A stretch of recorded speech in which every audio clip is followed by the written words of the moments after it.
मैं सबसे पहले जानना चाहूँगा इस पत्रकारिता का सफ़र कैसे शुरू हुआ आपके जीवन में?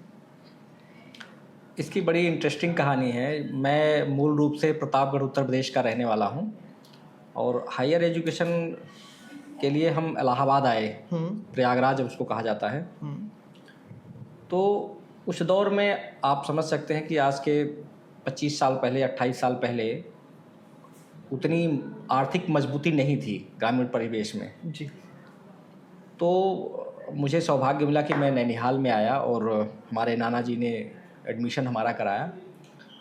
तो हम वहाँ से हमारा सफ़र शुरू हुआ। तो हम ग्रेजुएशन हमारा 98 में कंप्लीट हो गया था। लॉ में एडमिशन लिया तो उसी दौरान हमारे एक जानकार थे यूनिवर्सिटी में, सुधीर सिन्हा जी, उन्होंने मुझे बुलाया। तो उस समय केबल हुआ करते थे जो टीवी चैनलों पे चलते थे, कभी लोकल चैनल। तो उन्होंने कहा कि आप मुझे स्क्रिप्ट लिख दिया करिए, तो उसके बदले हम आपको कुछ न कुछ राशि पे कर देंगे। राइट। हमारी भी स्टूडेंट लाइफ थी, हमने सोचा चलो ठीक है कर लेते हैं।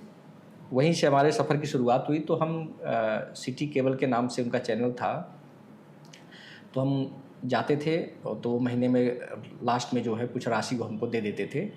तो हमारा चलना शुरू हो गया। इसी दौरान हमारे एक रिलेटिव हैं, हमारे मामा जी के लड़के हैं, उनका एक छोटा अखबार निकलता था नोएडा से, उसका नाम था महानगर सांदेह ईशान। तो उन्होंने कहा कि जब आप पत्रकारिता पेशे में हैं तो आप हमारे यहाँ आइए और हमारा मैनेजमेंट भी संभालिए और हमारा अखबार भी देखिए। तो उन्होंने मुझे नोएडा ले आए। मैं नोएडा आकर के फिर उनके साथ शुरू किया। इस दौरान 2002 में मेरी शादी हो गई। 4-5 साल तक मैं उनके साथ रहा। फिर मुझे लगा कि अब शादी के बाद जिम्मेदारियां बढ़ेंगी, तो फिर हमें थोड़ा सा आगे बढ़ना चाहिए। बिल्कुल। तो हमें बहुत कुछ वहाँ सीखने को मिला। वहाँ जो भी सीनियर थे उन्होंने बहुत कुछ सिखाया। उसके बाद फिर हमें राष्ट्रीय सहारा में साल 2007 में काम करने का मौका मिला।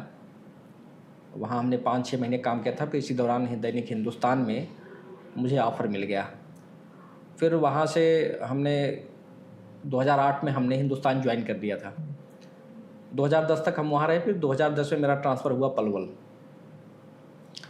मैं एज ए इंचार्ज बन करके पलवल आया। फिर यहाँ फिर हम 2014 तक पलवल में रहे। उसके बाद फिर हम अमर उजाला आ गए फरीदाबाद। 3.5 साल अमर उजाला में सेवाएं दी। उसके बाद फिर दैनिक भास्कर में सीनियर रिपोर्टर के पद पर मुझे काम करने का अवसर मिला। वहाँ भी हमने 7.5 साल गुजारे और रिसेंटली इसी साल हमने जो है टाइम्स ऑफ इंडिया ग्रुप का नवभारत टाइम्स हिंदी अखबार है, तो वहाँ एज ए प्रिंसिपल करेस्पॉन्डेंट हमने ज्वाइन किया और मैं यहाँ काम कर रहा हूँ। ये हमारे जीवन का